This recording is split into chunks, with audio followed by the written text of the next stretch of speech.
काकू ने क्या ही खतरनाक शेर और शायरी बोली है, देखो। यूं बीज डाल के पाली पाली घूमने देखो से ना काम नहीं अंकल, चले। या में पानी भी देना पड़े, पानी।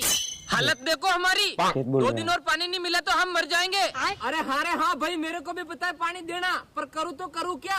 कुआं में कुएं में छोटो तो पानी नहीं, पानी है। सारा सूख गया, इंद्र देवता भी रूठ गया। देख रहा 10 है दिन क्या तक ही बारिश शेर आने शायरी की कोई बोली है, संभावना देखो। नहीं है। ओ काका, बात तो थारी कहाँ से सही है, कालू 10 आ दिन गया तक कोई अभी? बारिश नहीं है। मतलब अब वैसे भी मक्की तो थारी मरवा वाली है, एक काम करूँ मैं खा लूँ कहीं 5 दिनों भूखों में। देखो भाई क्या बोल रहा है वो। कालिया। अरे ओ काका, प्रेम से माने तो ठीक है, नहीं तो मारो नाम कालू है।